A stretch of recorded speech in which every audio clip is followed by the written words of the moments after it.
Hi, mamas, and welcome back to another mommy moment.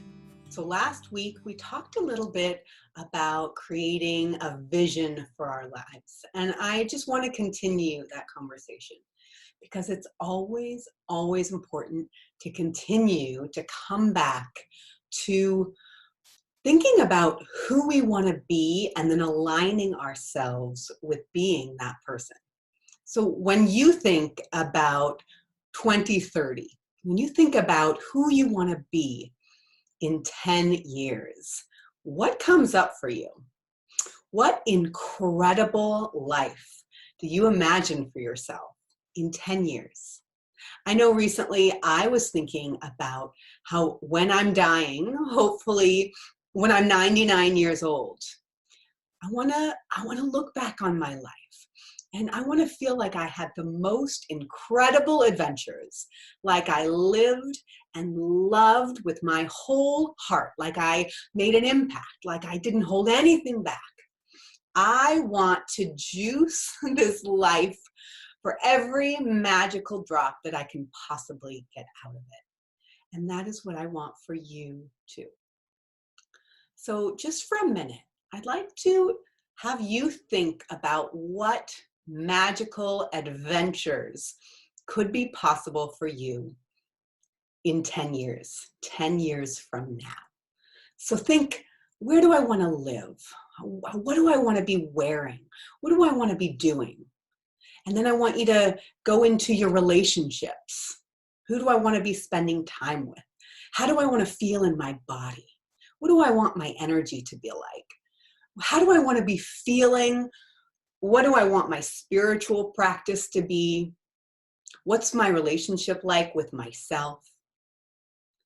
And when we get crystal clear on our future, and when we really understand who our future selves are, how they think, how they talk, how they carry themselves, what their sleep patterns are like, how they get up in the morning, how they go to sleep at night, when we can see our future selves as a real person, we can step into that life.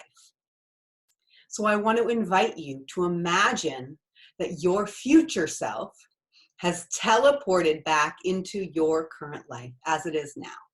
And I want you to imagine that your future self is talking to you and she's sharing feedback and messages about your current life and ways that you can get to where she is. So are you pointed in the direction of your future self? Maybe that's your work right now. Maybe your work is to align your arrow, right? Your arrow with your future. I know that was the work that I was doing last year, and it helped me tremendously to feel like I was orienting who I wanted to be with where I wanted to be, right? And so this year, for me personally, is all about pulling the arrow back. So now I know where I'm aiming. Now I'm pulling the arrow back. So I hope that this resonates with you. And if you're in the step of identifying where you're pointing the arrow, then I would love to invite you to book your own dream catcher session with me so that I can support you in aligning your arrow towards its target, towards where you want to go. So let's review for a minute before we go on to the next step. So we talked a little bit about being clear on your 2030 vivid dream, your dream life, and envisioning your future self. And then we talked about your future self coming into your current life and giving you feedback. And based on your future self's feedback, how do you want to show up now? How do you want to show up with your kids? How do you want to show up in your day-to-day life? How do you want to nurture your femininity? And how do you want to stop hiding? How do you want to say, this is who I am. This is what I'm saying no to. These are my boundaries. And then I want you to think about 2030. What are the things that you want to do this year in 2020 so that you are moving towards 2030, your future self.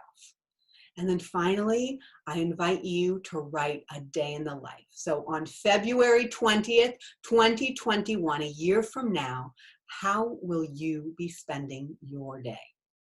And this is important. We need to understand the difference between 10 years from now and 1 year from now. And Tony Robbins always says that we overestimate what we can do in a year, and we grossly underestimate what we can do in 10 years. And haven't you found that to be true? I know that when I look back at my own life 10 years ago, I am shocked by how much I have accomplished. So let's see, 10 years ago, I was just starting my master's degree in transpersonal psychology. I was newly married. We were living in a tiny apartment in a town where I didn't know anyone. We were in so much debt. I had no clients, no business, and Brandon, my husband, was in his second year of medical school, so I rarely saw him. And we didn't even know what we wanted. We had no idea where we were going as a couple.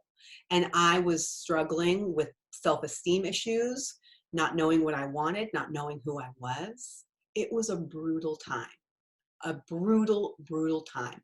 And now I have 2 beautiful kids, an incredible home. I'm married to my college sweetheart, who I am madly in love with. I have a beautiful spiritual practice that was not even on my radar 10 years ago. And so if I were to be focusing on just 1 year at a time, I wouldn't be able to see this progress. But when I focus on 10-year chunks, I realize how much has happened in my life, what transformation has happened. So I really want to invite you to spend some time understanding your vivid dream for your life 10 years from now. And so much clarity comes from this exercise. And then this year, how can you orient yourself towards this dream? I want you to think about an exciting, juicy, soulful reality. So can you think about what it would feel like to know that you are squeezing every last drop out of this precious life? That you have an exciting, expressive, wild, incredible life. That is what I want for you. And one way to do this is to think about your funeral. Honestly, to think about your funeral. What would you want your kids, your family, your partner to say about you when you're no longer here? I know I always think about what I want my kids to say. I want them to say, oh my God, my mom was crazy. And I actually view this as a compliment. I want them to say, you know, my mom was such a free spirit. And she loved us so much. There were always fun activities going on in our house. She always had candles lit and magic and the fires going. But there was also this quality of groundedness in our house and love and dance parties and magic. So that's what I want my kids to say. What do you want your kids to say? And how can you squeeze your life so that that is the outcome that happens? Okay, mamas, that's what I have for you today. If you enjoyed this message, I hope you'll share it with someone else who might also enjoy it. Until next time, take care and love yourself. Mwah.